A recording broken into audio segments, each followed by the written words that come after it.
اس لیے وہ کسی نے کہا کہ لفظ تو لفظ ہی سکھاتے ہیں، آدمی آدمی بناتے ہیں. تو آپ کے ارد گرد جو لوگ بیٹھے ہوتے ہیں، جس طرز پر اسے سنتے ہیں، سمجھتے ہیں، اور پھر وہ آپ کو اس طرز پر سمجھانے کی کوشش کرتے ہیں، تو اس سے فرق پڑتا ہے.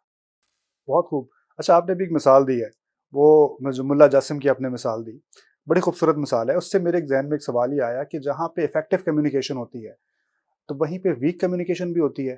یعنی ایک شخص ہے جس کی بڑی اچھی پرسنالٹی ہے، اور وہ جب روم میں داخل ہوا ایک اورا اس نے کریٹ کیا اپنا، لیکن جیسے ہی اس نے کلام شروع کیا اس نے اپنے ساری پرسنالٹی کو جو ہے وہ ڈسٹروائے کر دیا. آرام سے گر گئے. تو یعنی ایک ویک کمیونیکیشن آپ کو عرش سے فرش پہ لا سکتی ہے. بے شک ایسے کہ ویک کمیونیکیشن کا کردار صرف محفلوں میں ہی ہوتا ہے یا وہ کاروبار زندگی میں بھی آتا ہے؟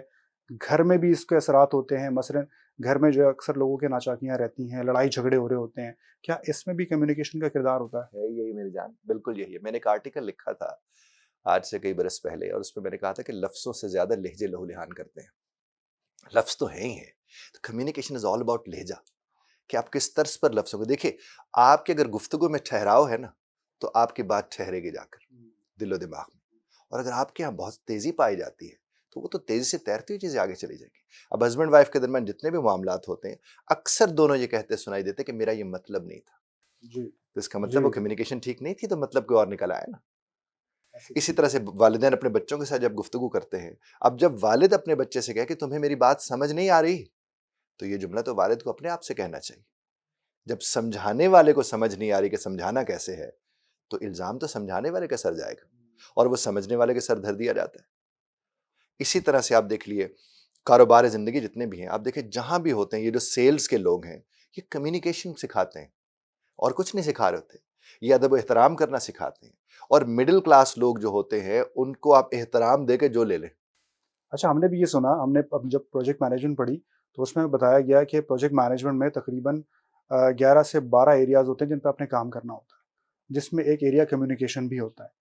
لیکن اس کمیونیکیشن مینجمنٹ کا جو رول ہے وہ پوری پروجیکٹ مینجمنٹ میں 90% ہے. اللہ آپ خود اندازہ لگا رہے جی اس کی اہمیت سے.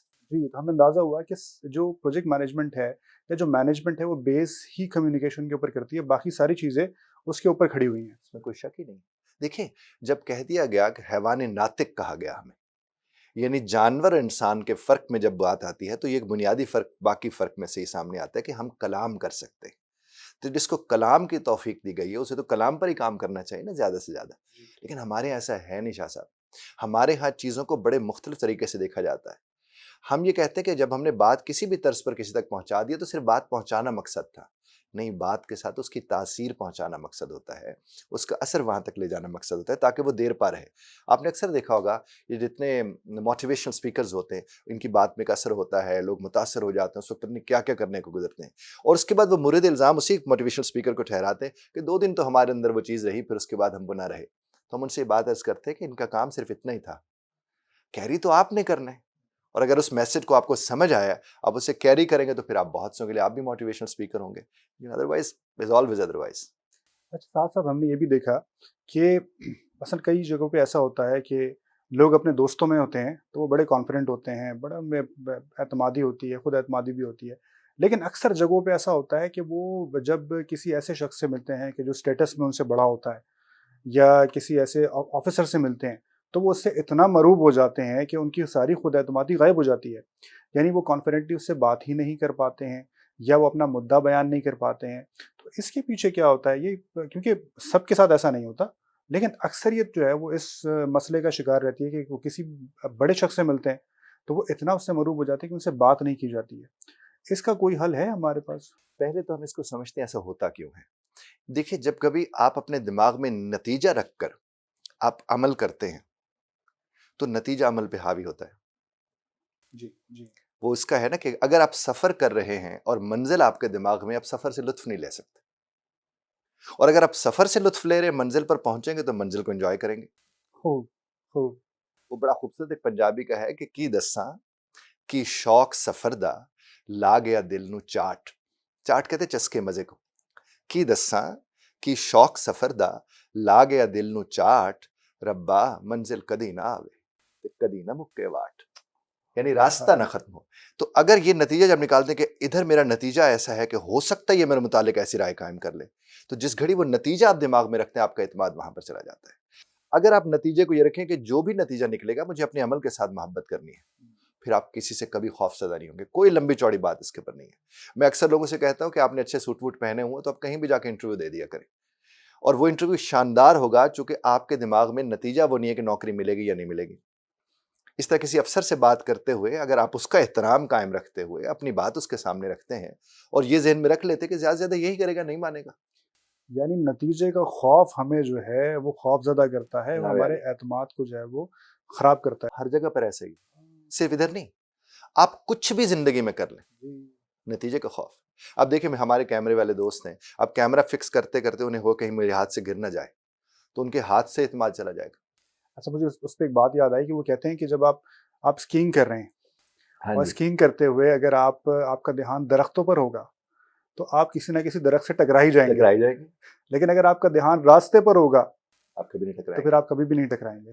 تو بڑی آپ کا اچھی مثال آپ نے فوکس جو ہے وہ ہاں، راستے پہ ہونا چاہیے، جناب عالی، آبسٹیکلس پہ نہیں ہونا چاہیے. جناب عالی. اور ہماری تو زندگی کا فنڈا یہی ہے نا جی کہ ہم دیکھتے کہیں ایسا نہ ہو جائے، کہیں ویسا نہ ہو جائے. ہم جب اس طرز پر اپنی زندگی کو دیکھنا شروع کرتے ہیں تو پھر ایسا یا ویسا میں سے کچھ نہ کچھ تو ہونا ہی ہوتا ہے، وہ پھر کچھ ہو جاتے ہیں. اور یہی بات ہم اپنے بچوں کو بتاتے ہیں.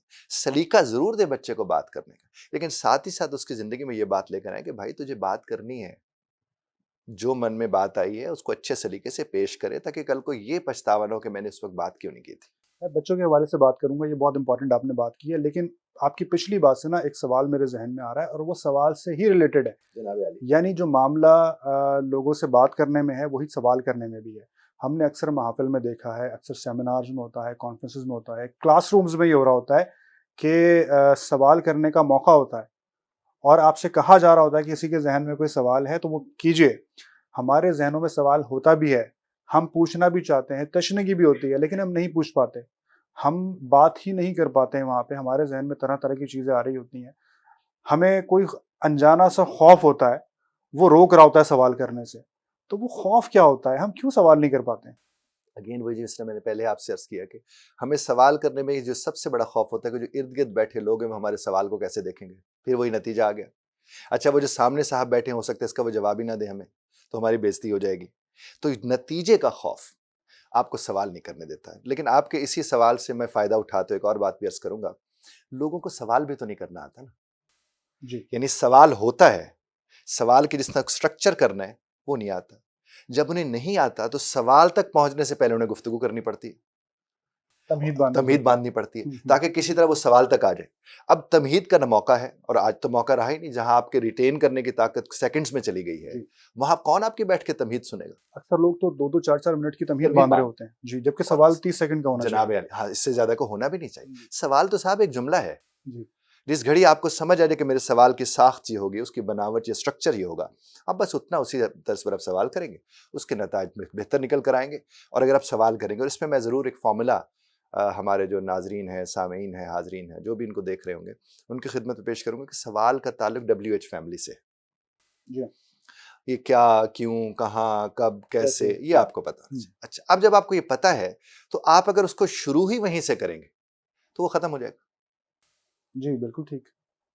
اچھا اور آپ اگر اسی کے اندر بھی دوسرے تیسرے لفظ کے بعد وہ لے آئیں گے تو بھی سوال آپ کا ختم ہو جائے گا. مثال کے طور پر قائد اعظم کراچی میں کب دفن ہوئے تھے، سوال ختم ہو سوال گیا. ہے جی، ٹھیک ہے، مکمل اچھا ہے. اچھا وہ فلاں صاحب کل وہاں کیوں تشریف نہیں لائے، یا حکومت وقت کیا سوچ رہی ہے، اس سلسلے میں حکومت وقت کیا سوچ رہی ہے. اب دیکھیے یہ تو 5-6 سیکنڈ میں ختم ہو گیا. جی اور یہ بات جب آئے گی تو ہمارے بچے، چونکہ تربیت کرنی ہے اینکرز نے بیٹھ کے، اب اینکرز جب بہت سے حوالوں میں جا کر اور پھر جا کر سوال کرتے ہیں تو پیچھے بیٹھا جو شخص ہوتا ہے وہ بھی انہی سوالوں میں الجھ کے پھر اس جواب تک آنے کی صورت میں کہیں اور نکل جاتا ہے.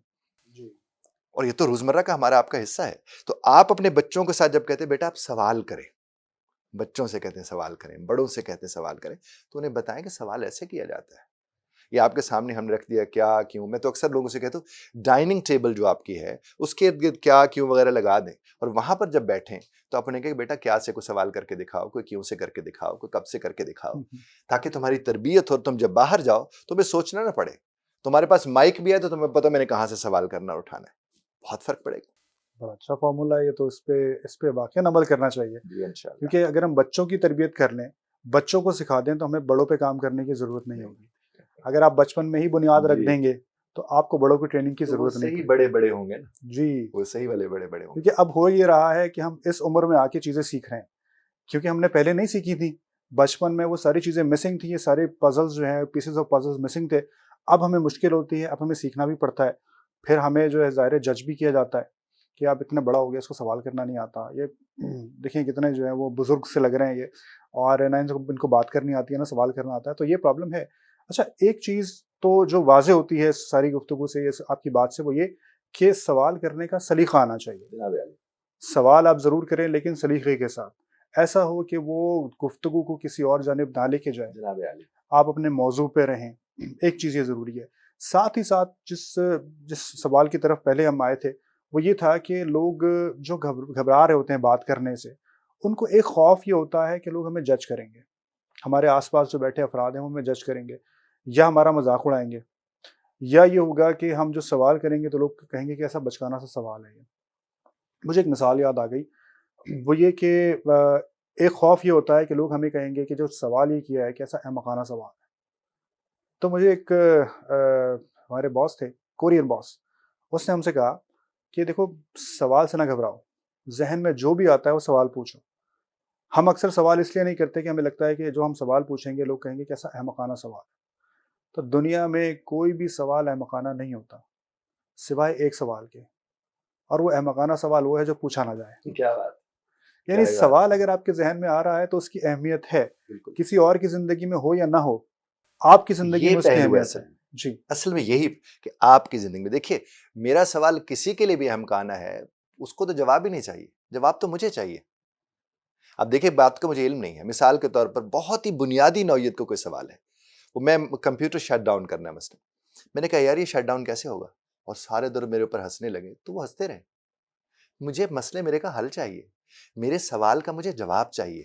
تو وہ احمقانہ جن کے لیے ہے ان کے لیے ہے، میرے لیے عاقلانہ ہے. میرے لیے احمقانہ وہ نہیں ہے، کیونکہ مجھے جواب چاہیے تھا. اب مثال کے طور پر آپ کہیں گئے ہیں اور آپ نے کہا یار یہ واش روم کدھر ہے، اور سامنے کہیں لکھا ہوا تھا واش روم. اب آپ کی نظر نہیں پڑی، جو وہاں بیٹھے تھے وہ شاید اس کو احمقانہ سمجھے کہ سامنے ہے اور اسے نظر نہیں آ رہا، لیکن آپ کو ضرورت ہے اس کی. تو جو آپ کی ضرورت ہے وہ آپ کے سوال کے جواب کی صورت میں پوری ہوتی ہے. تو وہ کوئی اس کو احمقانہ سمجھتا ہے تو اصل میں تو اسے غور کرنے کی ضرورت ہے کہ وہ اس کو احمقانہ کیوں سمجھ رہا ہے. تو احمقانہ سوال کو احمقانہ سوال سمجھنے والے عاقل تو نہیں ہو سکتے.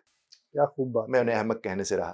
بہت خوب، بہت خوب، کیا خوب بات کی. جناب علی. آپ نے بچوں کے حوالے سے بات کی تو میرے ذہن میں نا بچوں کو ریلیٹڈ لے کے جو ہے نا کچھ سوال وہ یہ آیا کہ اکثر ایسا ہوتا ہے کہ ہم نے نا دو طرح کے بچے دیکھے. ایک بچے وہ ہوتے ہیں کہ جو بڑے کانفیڈنٹ ہوتے ہیں، بڑے پر اعتماد ہوتے ہیں، جب آپ کسی سے ملوائیں ان کو تو وہ بہت اچھے سے گریٹ کرتے ہیں، سلام کریں گے اونچی آواز میں، ان کو اپنے بارے میں بتائیں گے، ان کے سوالوں کا جو ہے وہ بڑے اچھے طریقے سے جواب دے رہے ہوں گے، اور بڑے اچھے کانفیڈنٹ نظر آئیں گے کہ یہ الگ پر اعتماد بچے ہیں. اسی جگہ پہ کچھ بچے ایسے ہوتے ہیں کہ وہ اتنے پر اعتماد نظر نہیں آتے، وہ سہمے سہمے سے ہوتے ہیں، بات نہیں کر رہے ہوتے، اچھے سے گریٹ نہیں کرتے ہیں، جب بات کریں گے تو بہت دھیمے لہجے میں، اتنے دھیمے لہجے میں کہ آواز بھی نہیں آ رہی ہوگی.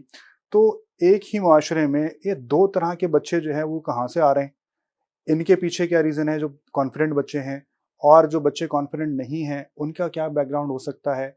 کہاں کوئی پیس آف پزل مس ہو رہا ہے، یا کوئی ایسی جگہ ہے جس کو ہم مس کریں، کوئی ایسا اسکیپنگ سٹون ہے کہ جس کو ہم مس کر کے آگے جا رہے ہیں، اور ہمارے ہی ایک ہی معاشرے میں رہتے ہوئے یعنی دو طرح کے بچے پیدا ہو رہے ہیں. تو یہ اس کی کیا وجہ ہو سکتی ہے؟ دیکھیے، کبھی بھی جب ہم اس طرح کی بات کرتے ہیں تو ہمیں تشخیص کی ضرورت ہے کہ ایسا کیوں ہو رہا ہے. جس گھڑی ہم نے تشخیص کر لی تو اس کے بعد علاج کی ضرورت ہوتی ہے. مثال کے طور پر اگر میرے 2 بچے ہیں، 3 ہیں، 4 ہیں، ان میں سے 1-2 بڑے با اعتماد ہیں، پر اعتماد ہیں، تو الحمدللہ اچھی بات ہے.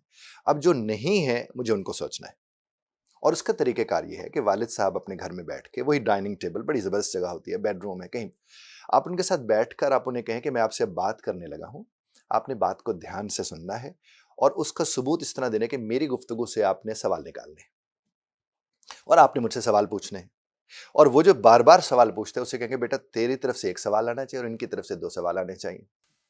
جی، اور جب وہ 2 سوال کریں گے تو ان کے سوالوں کو اس قدر اپریشیٹ کریں کہ کیا غضب کا تم نے سوال کیا ہے، اور دیکھو تم تو چھپے رستم نکلے.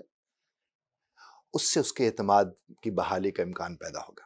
آپ جب کسی کو کہتے ہیں کھڑے ہو جاؤ اور پوچھو تو یہ توہین آدمیت ہے. یہ انتہائی مجھے یاد ہے میں پڑھانے جاتا ہوں ہیڈ ماسٹرز کو یا ان کو جو پرنسپلز ہوتے ہیں ان کو ٹریننگ کرانے جب جاتا ہوں تو میں نے 2-4 مرتبہ ایسا کیا کہ میں نے کہا صاحب آپ کھڑے ہو جائیے ادھر اس کا بتائیے اور آپ کھڑے ہو جائیے اور اس کا بتائیے. تو 1-2 لوگوں نے مجھے کہا کہ سر جب آپ نے کہا کھڑے ہو جائیے ہمارے تو جان نکل گئی. میں نے کہا آپ کو 20-20 برس ہو گئے اور وہ جو نیا اسکول میں آتا اور آپ اسے کہتے کھڑے ہو جائے اس پہ کیا بیتتی ہوگی. یہ تجربہ کروانا مقصود تھا کہ آپ اس کو ایکسپیرینس کیا کس تکلیف سے وہ گزرے گا. صاحب بچوں کے دکھ بھی اتنے ہی عظیم ہوتے ہیں جتنا بڑوں کے ہوتے ہیں. اگر ہم اسے اسی طرز پر سمجھیں تو صورتحال مختلف ہو جاتی ہے. اب یہاں پر آپ بچوں کو اعتماد دے سکتے ہیں. اور ایک چیز قبلہ میں آپ سے عرض کروں کہ جواب سے سوال آتا ہے, کبھی سوال سے جواب نہیں آتا. یعنی جواب پیدا کرتا ہے سوال کو.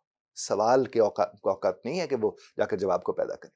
اور تفہیم کھڑی سی پر ہے کہ جو ہے اس کی بنیاد پر جو نہیں ہے کہ سوال پیدا ہوگا نا. بالکل ٹھیک, بالکل ٹھیک. جی اچھا, اور ہمارا نقصان کہاں پر ہوتا ہے جب ہمارے بچوں کو چھوٹے چھوٹے سوال یاد کروائے جاتے ہیں کتب کی صورت میں. وہ دریافت کے عمل سے نہیں گزرتے, انہیں دریافت شدہ کو یاد کرنا ہوتا ہے. اور اگر ہم اس بچے کو بتا دیں کہ یہ ایک صفحہ ہے اس میں کیا کیوں کیسے کی مدد سے خود ہی سوال ڈھونڈو تو وہ دریافت کے عمل کا حصہ بنے گا. پھر اسے یاد نہیں کرنا پڑے گا, وہ یاد رہ جائے گا. اور ہمارا استاد کا تو میں اس لیے بھی احترام کرتا ہوں کہ وہ واقعی تبدیلی چاہتے ہیں, ایڈمنسٹریٹرز نہیں چاہتے. جو کہ ایڈمنسٹریٹرز کی پوری جو ان کی وہ ہے کامیابی ہے وہ اگلے کی ناکامی سے جڑی ہوئی ہے. یعنی بچے اگر کامیاب ہوتے جائیں گے تو وہ کہاں سے کامیاب ہوں گے جی, تو اس کی ناکامی کے ساتھ اس کا ادارہ جڑا ہوتا ہے. استاد ایسا نہیں سوچتا ہے. استاد نارملی یہ چاہ رہا ہوتا ہے لیکن وہ مجبور ہوتا ہے. تو میں اکثر اساتذہ سے کہتا ہوں کہ ہم تو اس لیے جا کر پڑھانے لگتے ہیں کہ کہیں سے سمجھ نہ آ جائے. اس سے پہلے کہ اسے سمجھ آ جائے ہم ہی اس کو پڑھا دیں. اس سے وہ بورڈ بھر دیتے ہیں, وہ خطاب فرما دیتے ہیں, وہ سب کچھ کر دیتے ہیں. اور اگر اسی بچے کو وہ کہہ دے کہ صاحب یہ جو پہلا چیپٹر ہے اس کی مدد سے ایسے ایسے سوال کیوں کیا کی مدد سے بن سکتے ہیں, 4 ہم تمہیں بنا کے دیتے ہیں اور بیٹھ کے بناؤ, وہ تو صاحب 1-2-4 دنوں کے اندر کتاب ختم کر لے. اور میں تو ہر جگہ جا کے یہ کہہ رہا ہوں کہ 70-80 صفحوں کی کتاب کو پورے 12 مہینوں پہ تقسیم کس نے کیا ہے؟ یہ فیصلہ کس نے کیا کہ 100 صفحے 12 مہینے میں پڑھنے اس نے, یا 150 صفحہ 12 مہینے میں اس نے پڑھنا ہے؟ تو کہاں سے اس کے اندر وہ اعتماد آئے گا؟ اس نے تو رٹا ہوا ہے. دریافت کے عمل سے وہ گزر ہی نہیں رہا ہے. اور دریافت کا عمل ہی تو سیکھنے کا عمل ہوتا ہے. بالکل ٹھیک. یعنی یہ اسکولنگ سسٹم جو ہے ہمارا یہ بھی اپنا کردار پلے کر رہا ہے, کیونکہ ہم نے دیکھا ہے بہت زیادہ. جب ہم باہر جاتے ہیں دیگر ممالک میں جاتے ہیں اور بڑے ہو کے جاتے ہیں یقیناً, وہاں جو کمپٹیشن ہے وہ بہت ہائی ہے اور ہمارا اپنا جو ایپٹیٹیوڈ ہے وہ بہت ہی لو ہے. یعنی ہمارا آئی کیو بھی لو ہوتا ہے, ہمارے وہ جو ایک ریسرچ کی ایک اسکل ہوتی ہے وہ اتنی کمزور ہوتی ہے کہ جو باقی چیزیں جو باقی لوگ جس طریقے سے کام کر رہے ہیں یا وہ سوال کرتے ہیں, وہ تحقیق کر رہے ہیں, وہ مطالعہ کر رہے ہیں, ہمارے یہاں ایسا نہیں ہے. ہم جواب ڈھونڈ رہے ہوتے ہیں کہ ہمیں کہیں سے جواب مل جائے اس کا. اب ہم گوگل کریں گے, اب ہم چیٹ جی پی ٹی کریں گے, یا پھر ہم لوگوں سے پوچھتے پھریں گے. لیکن وہ جو خود تحقیق ہوتی ہے وہ ہمارے اندر وہ عنصر نہیں پایا جاتا. شاید یہی وجہ ہے کہ ہم سائنسدان پروڈیوس نہیں کرتے ہیں. ہمارے ہاں ایم بی ایز ہوتے ہیں, ہمارے ہاں پی ایچ ڈی اسکالرس تو ہوتے ہیں, لیکن جس کو ہم سائنسدان کہتے ہیں کہ جو دریافت پہ کام کرتے ہیں, جو ریسرچ اینڈ انالیسس پہ کام کرتے ہیں یا ڈیولپمنٹ پہ کام کرتے ہیں, وہ ہمارے یہاں بہت فقدان پایا جاتا ہے. دیکھیے دوسروں کے دریافت سے فائدہ لینے والی قوم دریافت میں دلچسپی تھوڑی رکھے گی. ہم تو دریافت سے فائدہ لے رہے ہیں. جی, دوسری بات میں اب یہاں سے عرض کروں, میں نے اپنے بچے کو, میں یہ مثال دیتا ہوں ہر جگہ, 14 سال کا میرا بچہ ہے, اس نے اے لیول کے پیپر دے دیے, اس کو میں نے اسکول ہی نہیں بھیجا. میری بیٹی ہے وہ اس وقت 8 برس کی ہوا چاہتی ہے, میں اس سے 3000 سے 5000 لفظ روز پڑھواتا ہوں کہ کمپریہینڈ مجھے کر کے دو سوال جواب کی صورت میں, اینڈ دیٹس اٹ. میں کوئی اسکول نہیں بھیجتا, کچھ نہیں. میں آج بڑے حالانکہ دعویٰ باطل ہوتا ہے لیکن میں بڑے یقین کے ساتھ یہ بات عرض کرتا ہوں, مجھے کوئی بچہ 5ویں کا دے دیں جتنا ماٹھا ماڑا ہو, میں 3 سال میں سے وہ لیول کرا کے دے سکتا ہوں. مجھے بڑا کامل یقین ہے اس چیز کا, کیونکہ میں نے اپنے بچے سے کرایا ہے. یہ کیا بات. میں اس بات کو اور میں اسی نظام تعلیم سے پوچھتا ہوں. دیکھیں صاحب, سویرے ایک صاحب آئے, انہوں نے بچے کے دماغ کا ڈبہ کھولا, اس میں 35-40 منٹ پہلے اسلامیات بھری, ابھی وہ پروسیس نہیں ہوئی, ایک اور صاحب فزکس لے کر آ گئے, پھر ایک اور صاحب کیمسٹری لے کر آ گئے. تو سارا دن اس کے ساتھ ہو کیا رہا ہے, اور کوئی نہیں اس پہ ترس کھانے والا, اس کو سمجھنے والا کوئی سمجھ نہیں آتی. آپ ایک دن اسلامیات پکڑے, آپ کے اس ہفتے میں نے اسلامیات کرانی, اس کی جان میں گھس جائے گی اسلامیات, وہ کبھی اس سے نکلے گی نہیں. لیکن نہیں, اس کے ساتھ کرے. بڑوں کو سمجھ نہیں آتی, وہاں چھوٹے کو پر یہ قیامتیں ٹوٹ رہی ہیں اور کوئی اس کو سمجھنے والا نہیں. آپ دیکھیے صاحب، آپ کے اس لاہور، ہمارے اس لاہور میں یا ایون کراچی یا بڑے شہر جتنے بھی ہیں، 6 بجے انکل اٹھاتے ہیں وین والے ایک بچے کو، جی 1 گھنٹہ گھماتے ہیں، اور 7 ساڑھے 7 بجے وہ 7 پڑھے لکھے لوگوں کے ہاتھ چھوڑ کے آ جاتے ہیں.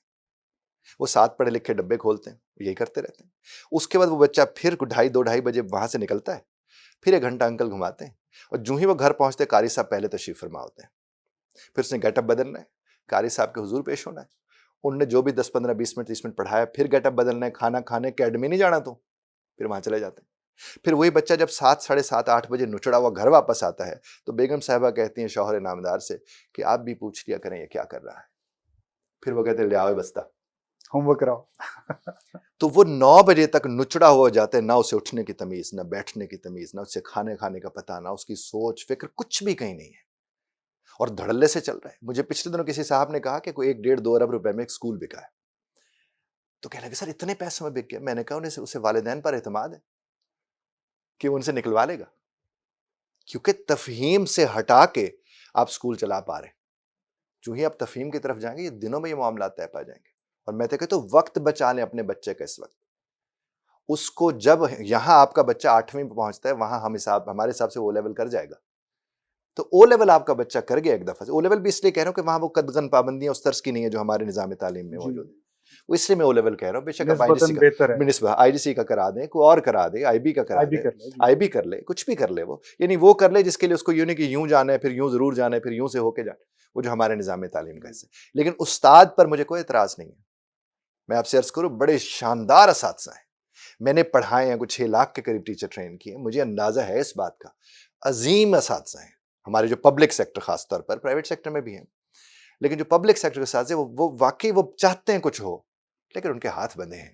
کبھی انہیں پولیو کی ڈیوٹی پہ جانا ہے، جی کبھی انہیں الیکشن ڈیوٹی کے الیکشن پر ڈیوٹی جانا ہے، کرنی کبھی ہے. انہیں ڈینگی کو دیکھنا ہے، کبھی اور اس طرح کے معاملات انہیں دیکھنے ہیں. وہ تو صاحب انہی چیزوں میں الجھے ہوئے ہیں. اس کو آپ دے تو صحیح پڑھانے. اور میں کہتا ہوں استاد کو کبھی لیسن پلان نہیں دینا چاہیے. لیسن پلان آپ کون ہوتے ہیں اسے دینے والے؟ استاد کو مقصد دیں، اسے آبجیکٹو دیں کہ دیکھیں صاحب یہ چیپٹر ہے، اس کے یہ مقاصد ہے اور اس کا حصول ہم چاہتے ہیں. That's it. اس کو کھل کھیلنے تو دیں. نہیں ہم جو اس سے استاد تو پتہ نہیں اسے ایک مشین سمجھتے ہیں، سرٹن اسٹرکچر میں ڈال دیا وہ اسی میں گھومتا پھرتا رہے. اور وہ کیوں کرتے ہیں سر؟ ایڈمنسٹریشن نے اپنی نظر رکھنی ہوتی ہے. جی وہ اسے آپ کھلا کر کے تو آپ کیسے نظر رکھ سکتے ہیں؟ وہ آپ نہیں رکھ پاتے جناب. نہیں، یہ مشکلات تو بالکل ہیں، اور ہم اکثر خود بھی محسوس کر رہے ہوتے ہیں کہ یہ جو ایڈمنسٹریٹو ایشوز ہیں یا ڈیفیکلٹیز ہیں شاید جان بوجھ کے ڈالی جاتی ہیں سسٹم میں، کیونکہ اس سے کسی کا بینیفٹ ہو رہا ہوتا ہے، کوئی مانیٹری بینیفٹ نکل رہا ہوتا ہے. بہرحال یہ سسٹم کے فلاس تو ہیں. کوئی ایسا فارمولا ہمارے پاس ہے یا کوئی ایسی پریکٹس ہے ہمارے پاس کہ جس کو ہم ڈیلی بیسس پہ کر سکیں، چاہے تھوڑی دیر کے لیے صحیح، لیکن ہم اپنی کمیونیکیشن کو بہتر کریں، یعنی ہم اپنی گفتگو کو بہتر کر سکیں. وہ کہتے ہیں نا کہ امام علی کا فرمان ہے کہ جو انسان ہے وہ اپنی زبان کے پیچھے پوشیدہ ہے، بے شک. اور جب وہ بات کرتا ہے تو اندازہ ہوتا ہے کہ اس کا کیا بیک گراؤنڈ ہے، اس کی کیا تربیت ہے، وہ کتنا جانتا ہے. یہ ساری باتیں پھر نکل کے آتی ہیں سامنے. تو ہم بھی یہ چاہتے ہیں کہ ہماری کمیونیکیشن بہتر ہو، اور ہم جب بات کریں تو لوگوں کو یہ اندازہ ہو کہ یہ علم رکھتا ہے، یہ جانتا ہے. تو کوئی ایسا فارمولا، کوئی پریکٹس بتائیے جس کو ہم ڈیلی بیسس پہ کر سکیں. ایک تو یہ ہے کہ آپ جب اپنی گفتگو کرتے ہیں آپ اس سے ریکارڈ بھی کریں اپنے کے لیے، اور جب آپ اسے ریکارڈ کر کے خود سنیں گے تو آپ کو اندازہ ہوگا کہ کون سا لفظ کہاں جانا تھا، کس طرح سے آنا تھا. دوسرا یہ ہے کہ میں پھر عرض کروں گا، جب ابتدائی میں نے عرض کیا کہ 80 اور 90 کے دہائی کے جو اداکار ہیں ڈراماز میں جو گفتگو کر رہے ہیں، جو بات چیت کر رہے ہیں، ان کا لب و لہجہ بڑا شاندار ہے، اس میں بڑا ٹھہراؤ ہے. کیونکہ دیکھیں نا ورتل القرآن ترتیلا کا مطلب بھی یہی ہے کہ آپ کی کمیونیکیشن میں ٹھہراؤ ہوگا تو بات ٹھہرے گی نا. جی آپ کا مقصد بھی تو ٹھہرانا مقصود ہے کہ بات ٹھہر جائے، وہاں پر گزر نہ جائے ان کے ہاں سے. تو اس کے لیے ظاہر ہے آپ کو آہستہ آہستہ کلام کرنا، آہستہ آہستہ بات کرنا، اس کی ضرورت ہے. تیسری بات میں آپ سے عرض کروں گا کہ پڑھنا. آپ اپنے بچوں کو، اگر گھر میں جو بچے ہیں انہیں کہیں کہ آپ اونچی آواز میں وہ عبارت، وہ تحریر پڑھیں جو آپ کے اسکول کی کتاب کے ساتھ جڑی ہوئی ہے. اور جب وہ پڑھیں تو والدین بیٹھ کے اس کو دیکھیں کہ آپ وہ درست لب و لہجے کے ساتھ سے پڑھ رہے ہیں یا نہیں پڑھ رہے. اور اگر اس بچے کو پتہ ہے کہ والدین اس بات کو نہیں سمجھ سکتے یا نہیں سمجھتے ہیں تو اساتذہ سے اس طرز کی بات کی جانی چاہیے. اور تیسری بات یہ ہے کہ اب تو چیٹ جی پی ٹی جب سے آیا ہے، اب تو آپ اسے اگر کہیں گے نا کہ یہ والی تحریر میں پڑھ رہا ہوں، اور یہی تحریر وہ جو ہمارے ایک عظیم رہے ہیں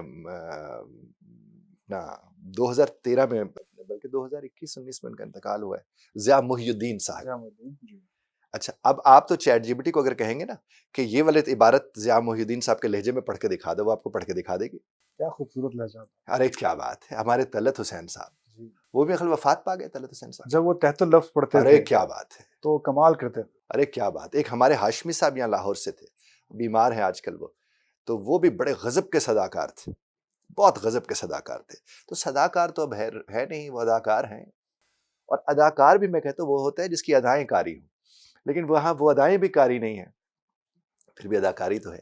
تو آپ کو ہمیں جس پر اس کو سمجھنے کی ضرورت ہے اپنے بچوں کے لیے کہ بچوں کے ساتھ روز بیٹھ کے کلام کرو. انہیں کہیں یہ کلام کا وقت ہے. اور اسی طرح سے اگر وہ چیخ چلا کے کوئی بات کرتا ہے تو آپ اسے کہیں گے دیکھیں اس کے اثرات مرتب نہیں ہوتے، نیگیٹو ہی ہوتے ہیں، پازیٹیو نہیں ہوتے. آپ اسی بات کو ذرا اس طرز پر تو کہہ کے دیکھیے. یہ ایک ہفتہ 10 دن 15 دن آپ اس کا خیال رکھیں، وہ خود بخود آپ کا خیال رکھنا شروع کر دیں گے. اچھا ایک ضمنی سوال ہے، وہ یہ کہ بچوں کے متعلق کیونکہ بات آپ کر رہے ہیں، بچوں کو نا ہم بات بات پہ سنپ کرتے ہیں، ڈانٹ دیتے ہیں، روک دیتے ہیں. یعنی بچہ سوال کر رہا ہوتا ہے، ہم کہتے ہیں تم ہر وقت کیا شور مچاتے رہتے ہو، تھوڑی دیر خاموش ہو جاؤ، چپ ہو کے بیٹھ جاؤ. اکثر ہوتا ہے نا، اکثر ایسا ہوتا ہے کہ وہ ڈائننگ ٹیبل پہ بھی آ کے بیٹھتے ہیں اور کھانے پہ بچے کے ذہن میں کیونکہ سوال چل رہے ہوتے ہیں مستقل، وہ جو کریوسٹی ہوتی ہے نا وہ بچے کو جو ہے وہ گرو کرتی ہے. ہم اس کی کریوسٹی کو جو ہے وہ دبا رہے ہوتے ہیں، ہم اس کو روک رہے ہوتے ہیں بار بار. کیا مطلب اچھا یہ سمجھتے ہوئے کہ ہم شاید بچے کی تربیت کر رہے ہیں، ہم اس کو جو ہے وہ با اخلاق بنا رہے ہیں، واقعی ہم اس کو با اخلاق بنا رہے ہیں، اس کو تباہ کر رہے ہیں؟ دیکھیے آپ جب کسی تخلیقی صلاحیت کو، کسی تجسس کو روک رہے ہیں تو یہ انتہائی غیر مناسب عمل ہے. اب جب یہ غیر مناسب عمل آپ کر رہے ہیں تو آپ یہ کیسے سمجھ سکتے ہیں اس کا نتیجہ بہتر نکلے گا؟ ہوا صاحب یہ، میں نے اس کے اوپر بھی ایک آرٹیکل لکھا تھا، not trained to be trained. یعنی ہماری اتنی بھی تربیت نہیں ہوئی کہ ہماری تربیت کی جا سکے، چونکہ اس کے لیے بھی تربیت کی ضرورت ہے. اچھا لیکن والدین تو سمجھتے ہیں کہ ہم بڑا اچھا کام کر رہے نہیں، ہیں غلط سختی کر کر رہے ہیں کے، صاحب، وہ غلط کر رہے وہ ہیں. غلط ہے. اب چونکہ ہم خود والدین ہیں نا، ہم یہ بات کہہ سکتے ہیں. دیکھیے جب بچہ آپ کے پاس آتا ہے تو ایک ایکسائٹمنٹ ہوتی ہے اس کے پاس، اور وہ رب کائنات کا انتظام ہے کہ آپ ایکسائٹڈ ہوں، آپ پریشان ہیں، آپ کی پریشانی ہٹا رہا ہوں اس کے ذریعے. اور دیکھیں جو رب کی طرف سے آیا ہے اس کا مطلب وہ دریافت کرنے پہ یقین رکھتا ہے، اور ہم اس کی دریافت پر پابندی لگا دیتے ہیں. اب اس نے آپ سے جو بھی سوال کیا ہے اگر اسی ایکسائٹمنٹ سے آپ اسے جواب دیں تو اس کا مطلب ہوگا، جیسے دیکھیں کیا خوبصورت بات، رب کائنات کے لیے کیا ہوا ہے. آپ نے اس سمیع و علیم اور علیم و خبیر، ذرا غور تو فرمائیے، سبحان اللہ، سبحان کہ اللہ. یعنی سنتا ہے، علیم علم اور پھر خبر. یعنی جس نے سنا اس کے پاس علم ہوتا ہے، اور جس کے پاس علم ہوتا ہے وہ خبر دینے لائق ہوتا ہے. یہ تقسیم ہوئی نا. واہ. آپ ذرا اس پہ غور کیجئے، ایک بچہ جب بات آپ سے کر رہا ہے تو رب آپ کو کہہ رہے کہ اب عبد السمیع بن جاؤ. جی کیا بات. عبد السمیع بنو گے تو عبد العلیم بنو گے، اور عبد العلیم ہوگے تو عبد الخبیر ہو سکتے اور تو نہیں ہو سبحان سکتے. اللہ. سبحان ایسی تقسیم ہے. سبحان اللہ. اب یہ ہے کہ اب بچے کو آپ سنیں گے، اسے خالی ہونے دیں گے تو آپ اسے بھر سکیں گے. اب وہ خالی ہونا چاہتا ہے اور آپ اسے مزید بھرنا شروع کر دیں جو پہلے سے بھرا ہوا ہے. تو بچوں کو کہیں بیٹا اور سوال کرو، اور ماں باپ بہن بھائی بن جاتے، بڑے بھائی بھی، وہ ایسے اس کو غور سے سنیں کہ وہ سننا سیکھ جائے کہ دیکھو سنتے ایسے ہیں جیسے یہ مجھے سنتے ہیں، پھر کل کل وہ آپ کی بات سنے گا. اب جو والدین کہتے ہیں کہ ہمارا بچہ ہماری بات نہیں سنتا تو آپ نے کبھی اس کی سنی نہیں نا، آپ سے ہی سیکھا ہے. آپ سے ہی سیکھا ہے. مجھے بلکہ یاد ہے ایک صاحب میرے پاس آئے، والد والدہ کہنے کہ ہمارا بچہ بڑا بدتمیز ہو گیا ہے، بڑی غیر مناسب گفتگو کرتا ہے. اور وہ یہ گفتگو کر رہے ہیں اور میں ان دونوں کو دیکھ رہا ہوں. مجھے کہتے ہیں ہم آپ سے بچے کی بات کریں، آپ ہمیں دیکھ رہے ہیں. میں نے کہا میں سبب دیکھ رہا ہوں. ہاں جی، کیونکہ سبب آپ ہیں نا. تو آپ جب ارد گرد اچھی گفتگو کریں گے تو بچہ اچھی گفتگو سیکھے گا. آپ دیکھیے، آپ اردو میری ظاہر قومی زبان ضرور ہے، مادری زبان تو نہیں ہے. اب اردو اگر میں اچھی بولنے کی کوشش کروں گا اس کا مطلب میں اس کی اہمیت کو سمجھتے کروں گا. میرے ارد گرد اچھی اردو بولی جائے گی، میں اچھی اردو بولنا شروع کر دوں گا. میرے اچھے ارد گرد اچھی پنجابی سندھی سرائکی بولی جائے گی، میں وہی زبان بولوں گا. جو جس طرز کی گفتگو آپ کے ارد گرد ہوتی ہے اسی طرز کی گفتگو آپ کی ذات کا حصہ ہوتی ہے. اور ہمارے یہاں تو بدتمیزی کو بہادری سمجھا جاتا ہے. تو جس معاشرے میں بدتمیزی بہادری سمجھی جائے اس کا تو پھر اللہ ہی حافظ ہے. بالکل ایسے ہی. اور میں سمجھتا ہوں کہ والدین کو اپنے رویے پہ ذرا اثر نو نظر ثانی کی ضرورت ہے، کیونکہ ہم نے نا وہ ایک اتھارٹیرین اپروچ جو ہے وہ اپنائی ہے کہ ہماری جو ہے وہ اتھارٹی رہے بچوں کے اوپر، بجائے اس کے کہ ہم ان سے دوستی کریں. ہم نے ان کو جو ہے وہ اپنا آپ سمجھ لیں کہ غلام جو ہے وہ کنسیڈر کرنا شروع کر دیا ہے. اور ہم نے اکثر والدین کو دیکھا ہے کہ وہ بڑے اچھے اچھے لیکچرز دے رہے ہوتے ہیں جب ہم نجی محفل میں بیٹھے ہوتے ہیں، لیکن جب اپنے بچوں کی بات آتی ہے تو وہ خود فرعون بن جاتے ہیں اور بچوں کو موسیٰ بنایا ہوتا ہے. تو ان کے ساتھ اسی طرح کا جو ہے وہ طرز کر رہے ہوتے ہیں. بہرحال کمیونیکیشن میں سمجھتا ہوں کہ یہ بہت ہی وائٹل جو ہے وہ رول ہے جو والدین اب پلے کر سکتے ہیں. پھر والدین کے بعد پھر اساتذہ ہیں.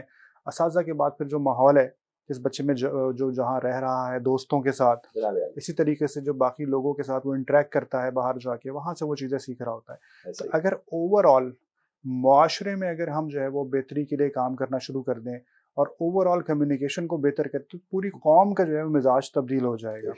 سو اس کے اوپر بھی ہمیں کام کرنے کی ضرورت ہے.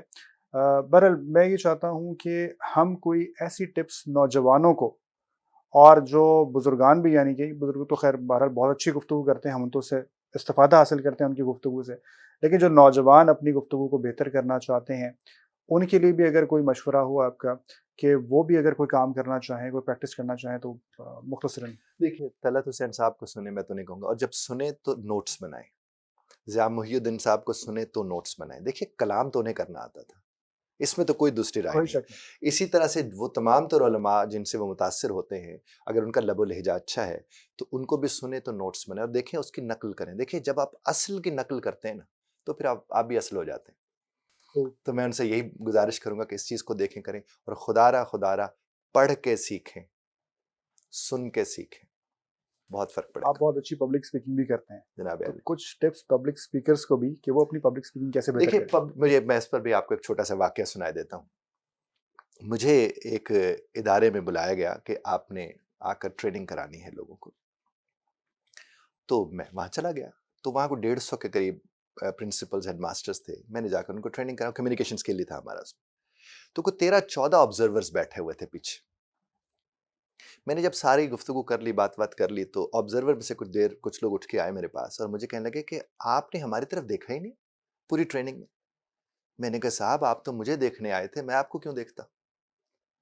بات پہنچ رہی ہے نا. جی تو میں نے کہا میں ان کو دیکھتا جن کے لیے میں آیا ہوں, اور وہ میرے وہ لوگ تھے.